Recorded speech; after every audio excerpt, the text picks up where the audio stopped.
Good morning, good evening, brothers and sisters, kings and queens from wherever you're watching us from.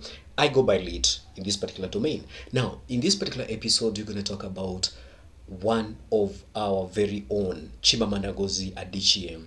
She boldly, fearlessly, peeled the Germany and the France mask over the artifacts, the African heritage that was literally shaped. And where do those particular stolen artifacts and goodies are maybe taken to? Now we're going to watch together, and of course, I'm going to come at the end of this particular platform with more sentiments and comments over the same. But do not forget to also drop us your comments over the same of what exactly you think is the way forward for the Africans, and of course, what kind of respect do the Africans deserve at the global platforms. Let's keep on watching. German history matters, even in a romanticized form. The history of Africa and Asia and Latin America must matter as well. We cannot pick and choose which histories and which points of view still matter, because to do this would be an ugly exercise of brute power. And speaking of power, here's a headline I just read in a German publication. The headline says, "Where do Africa's treasures belong?" Now imagine this headline differently. Imagine if it said, "Where do Germany's treasures belong?" It would be a redundant question because, of course, Germany's treasures belong in Germany. But the question would never even be asked because there would be no circumstance in which it would be, because of power. And so it seems to me that what we are fundamentally grappling with in this space, in all of these questions about the Humboldt Forum, is power.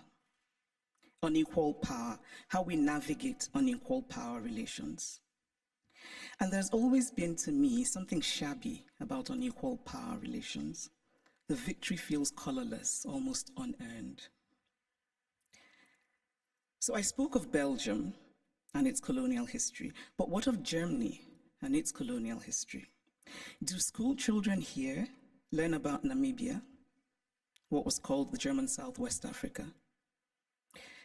Do school children know that 100,000 Herero people were murdered by the Germans? Do they know of the wells that were poisoned? Do they know of the women used as sex slaves and others as slaves in German camps? Do they know of the Nama people killed and of the Maji Maji revolt in German East Africa? And why should they know?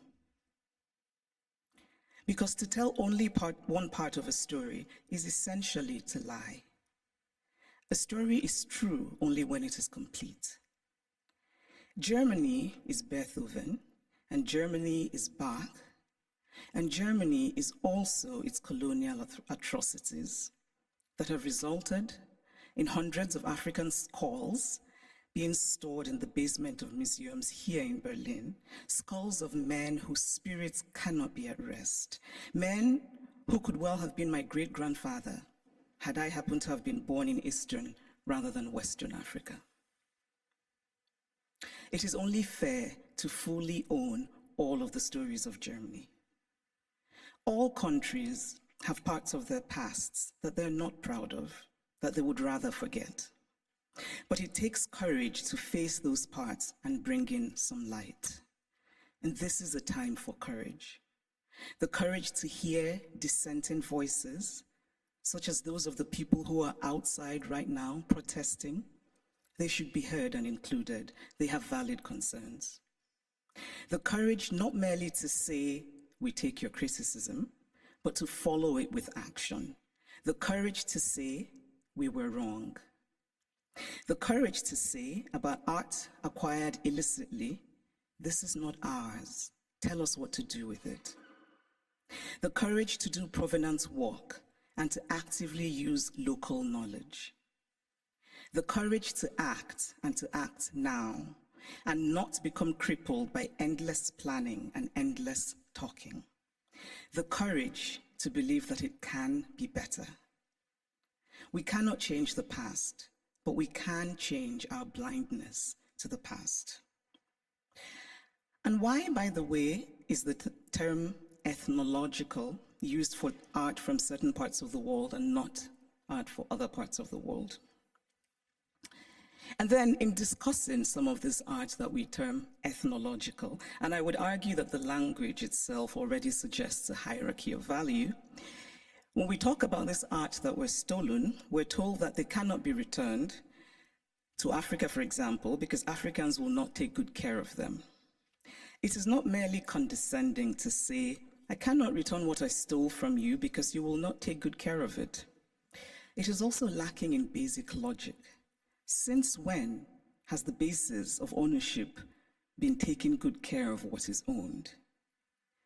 This position is paternalistic arrogance of the most stunning sort.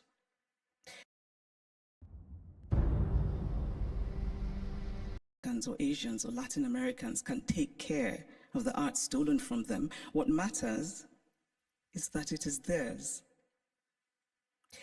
The brilliant Nigerian artist Victor Hikameno put it much better than I could, and in very Nigerian terms. He says, if I come and steal your wrapper, and I say I won't give you back your wrapper because you will not tie it properly around your waist, or you will not wash it well, and so the colors will fade, or this or that, all are irrelevant. The wrapper is mine, and I can do with it what I will. Give me back my wrapper because it is mine. The metaphorical wrapper, for those of you who are befuddled by wrapper, it's a piece of cloth, should be returned for the reason that Hikameno illustrates, which is respecting the property of others, but also because Europe has defined itself as a place of certain values: progress, liberty, fraternity, tolerance, individual rights, and most of all, the rule of law. A nation that believes in the rule of law cannot possibly be debating whether to return stolen goods. It just returns them. And so if the dignity of those from whom the art was stolen does not matter, then surely this idea should matter, that Europe should be what it claims to be. Live up to the ideals with which you define yourself. I should pause here and note that sometimes these conversations run the risk of sounding like empty moralizing, or like asking for the impossible or the unrealistic, or insisting on an unattainable purity and perfection. Obviously, I don't think everything should be sent back to the countries from which they came. Not everything was stolen. But those things that are sacred, those things for whom people were killed, those things that have in them the stains of innocent blood, should be returned. Obviously, we do not have all the information. There are facts lost in unrecorded history, but we can draw reasonable conclusions based on information that we do have. We can deduce, for example, that the Ngonso, the beautiful sculpture of the founder and guiding spirit of the Nso people of Cameroon, a former German colony, could not possibly have been obtained under benign circumstances, because why would you willingly give up your guiding spirit? It is also important to remember that not all wounds are visible. Some wounds we carry in our hearts, inherited from our parents, passed on to our children. But this discourse is, of course, not just about the Humboldt Forum. It is about museums all over Europe, in France, in the Vatican, in Britain. And I must acknowledge that Germany is the first of the powerful European nations that has made a gesture towards returning the Benin bronzes. But it is also interesting that the announcement said that a substantial amount would be returned, which made me wonder how this would be determined and by whom. And it is equally interesting that it is British colonial loot rather than German colonial loot that is being returned by Germany. But still, it is progress. And Germany's action, this gesture towards righting what is wrong, must be acknowledged. My acknowledgement of it is not to say that the work is done, but that the work has started, and that perhaps a place like the British Museum, and I know that Neil is here, which owns the majority of the Benin bronzes, might perhaps be inspired by the German decision, and that hopefully the British Museum will rethink and that hopefully the British Museum will rethink its policy of retain and explain, which is unacceptable. So this is the Humboldt Forum. A forum usually implies, among other things, a space created for a free exchange of ideas. One can only hope that the Humboldt Forum will live up to its name as a space for true intercultural and transcultural exchange of ideas in mutual respect between the cultures.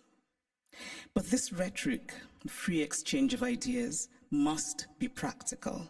And by that, I mean such things as travel visas. It must be easy for people from Africa and Asia and Latin America who should participate in these conversations to get travel visas. The Humboldt Forum was conceived as a place to tell the universal story of the human race from multiple perspectives. This is a commendable idea, but it is incomplete. Because again, we must confront the issue of power. Who tells the story? Who is the teller and who is told about? Who decided that African art should be labeled ethnological? Who has the right to exhibit the other?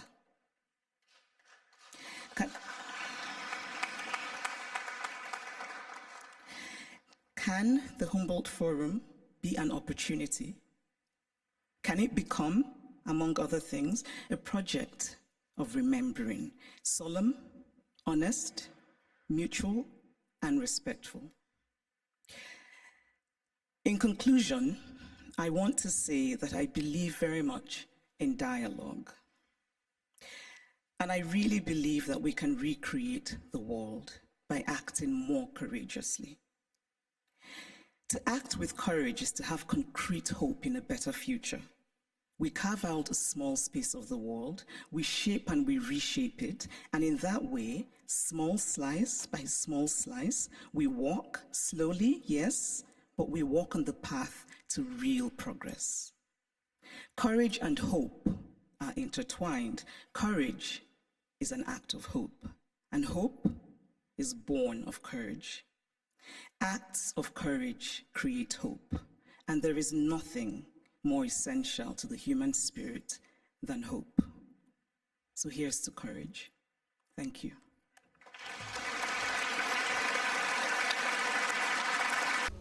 Yes, there you have it. Acts of courage breeds hope, and it's something that really needs to be, seen and acted upon by the Western, you know, people, so that they see it wise to be able to return those particular artifacts that were not willingly taken but literally looted or stolen. It is something that I also buy into. I do not know about you. I do not know about you, but do drop me a comment. Also, let me know what you exactly think. Do you think all those particular artifacts and spiritual symbols and representations of the Africans' culture and their way of life should be shipped back to the countries wherever, not only in Africa, also from other countries where they were massively looted from? So do they, and this particular thing whereby you see what, we're going to give you these particular artifacts of yours, but we don't believe or we don't trust that you're going to take good care of it. What is your take about that one? Also that one, let me know on the comment section. And of course, Chimamanda Ngozi Adichie has time and time again stood for the representation of Africa at at international platforms and fora, that hey, there's gonna be that kind of recognition. So we are one, even as the creed, the Nicene Creed, the Nicene Creed of the American Constitution, that reads that there's one truth, and that truth holds to be true, that all mankind were created equally. And so the color complexions should not be, something that identifies your character, that people should not be judged by the content of their character, but by the content of their color, but by the content of their character. I'm going to patch it at this particular point, stop it at this particular point, and I wish that you also help me spread this particular gospel by, give me a thumbs up, and also sharing it with good friends, especially those ones that this work will be of value. From me, it's an adios until we meet in the next upload. Cheers.